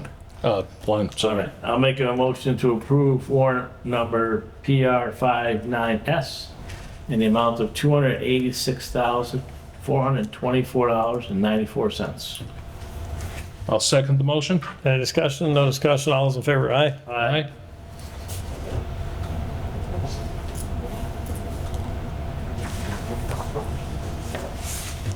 Come here back, Mark. Let's see, it's on the second sheet. Sorry.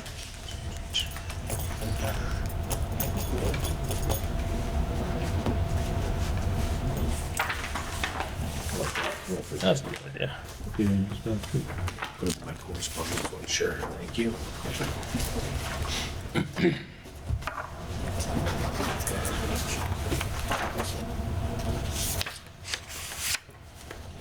I'll make, Go ahead, Glenn, I'm watching you.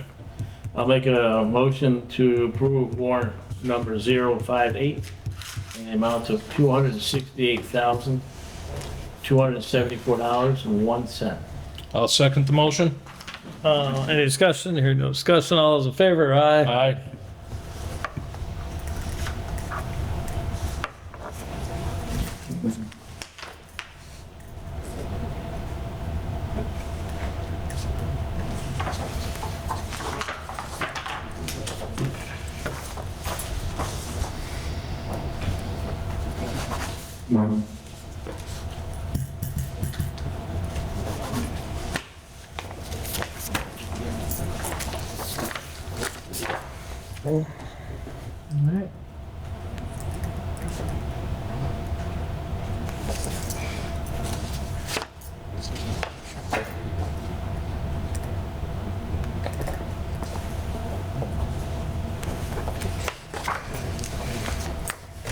I'll make a motion to approve warrant number 058S in the amount of $357,716.33. I'll second the motion. Any discussion? Hearing no discussion. All those in favor? Aye. Aye.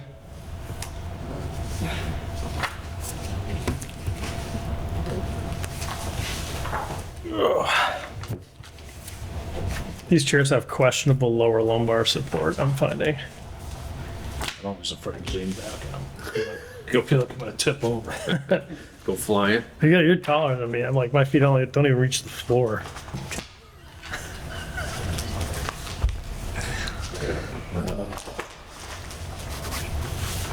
There we go. All right. All right, that was fun. Anything else before we get to our town administrator's report? Acting Town Administrator O'Grady, did you have anything to report? Couple things. Would you mind if I pause for a second? My battery's about to die. Sure. Yeah, just took a short recess while the battery was being changed from the camera. We're going to resume here. We're going to hear a report from Acting Town Administrator O'Grady, and then we're going to call it a night. So, quickly, like Chris said, we reached, USA Waste reached out through Glenn to try to get a meeting with us, so that is scheduled. I think we're gonna do April 15th, I'll confirm, just to see what they have for a plan. Mark, I don't know if you saw your email yet, but Mindy Downs' office is trying to set up a meeting regarding 202 project. Yep. That meeting being said, just the corners and the controversy with the traffic still not being any better than it was, if not worse than it was prior, so. Yeah, I got back to Indy's aid. Right, so there's gonna be some kind of a Zoom meeting, just so they can get a feeling. It sounds like Mindy and Omar are gonna be there. And finally, you guys got the regionalization report. I know it's a lot to read. I did hear from the Wilbraham rec director. If there's any interest whatsoever for the town to join like Wilbraham's rec in the next year or so, they're just asking for a letter of interest so that they can apply for loans. It does not mean that we have to go with them.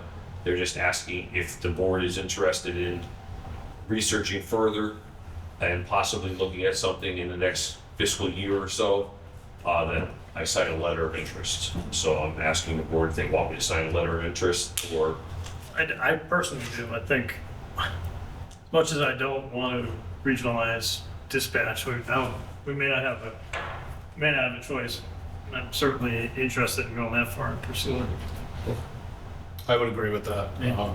If we're running into a budget situation where we may not have that option, I think we need a second option to look at. Right, so at least it's not a commitment, it's just an option. Interest, yep. Okay, I will reach out to Mr. Gentile and ask him to give me a copy of that letter that he needs signed. Okay. Very good. Anything else? That's all I got. Oh, I did, I had brought up before, I remember sending out a letter to, people on committees asking them to just restate their interest and any feedback they had. Did you guys have any thoughts about that? I would draft something for the next meeting. No, that's fine. So we Yeah, can do I it. think it's good We want to do.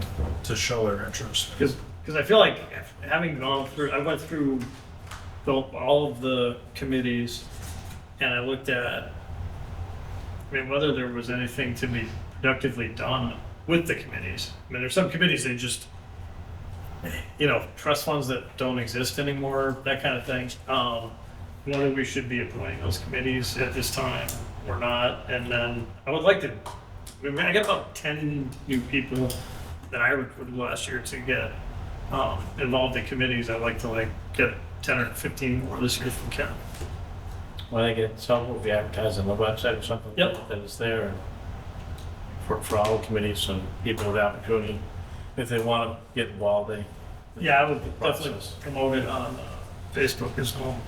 And if there are committees that aren't really doing anything, I guess, should we discontinue those committees? Or leave them in place in the event that something of the same nature comes up?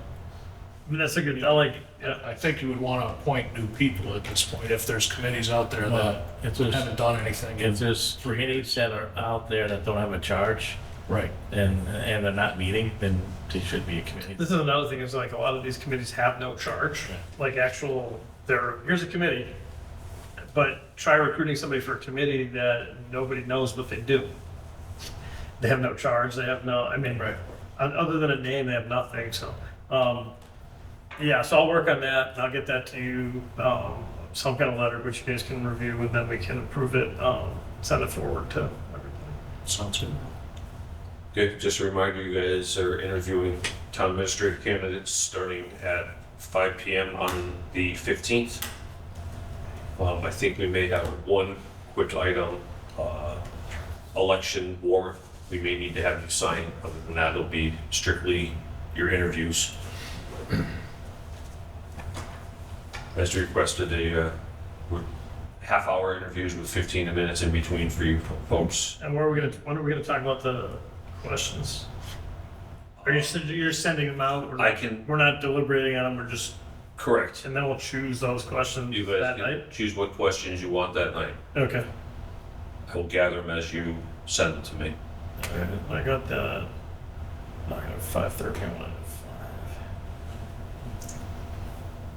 And we do not have a meeting, I don't know if you want to schedule on the 15th, figure out when on the 15th when you want to meet again, but we do not have a second meeting scheduled for, I put it on my calendar as the 20th because it's, I think we did the following Monday, didn't we? that's a holiday, the 20th. So Yeah, the holidays. So I think we kind of all right. discussed potentially the 27th, but I don't know. Want to just confirm it? I'm open. Yeah. You find me. Okay. We did talk about the 27th. We did, okay. 27th, just kind of a week between that and the next meeting. Just And then town meeting is what? The 11th. Yes, you'll have the 27th, the 4th, and the 11th. And I would very much like to avoid having a meeting, like a select board meeting before town meeting. We can possibly help it. That day, you mean? Yeah. Okay. Well, you guys should be probably pretty good because you got the 27th, the 4th, Yep. and then you're at the 11th. And What's your last meeting? 4th. Okay. What could be tonight, I'm not sure. Wasn't that bad. All right. May 4th would be my last. All right. So not the 20th, the 27th. Correct. Yes. Thank you. Sorry, I didn't have it right in my calendar either. I know what we talked about it. We talked about it because when they, it's Patriots Day, the 20th, right, one of the different days. All I know is I was either missed, was late to, or forgot 3 appointments in a row. Thursday and Friday. I was not a happy camper. We know, we were sitting here waiting for you for at least one of them. Kevin texted me, not 2. Was it 2 o'clock? Yeah, I think it was. Yeah. No, there's nothing else. I'm gonna make a motion to adjourn. I'll second that motion. Discussion. I mean, I got a few things to say, but. All's in You favor? had your opportunity. Yeah.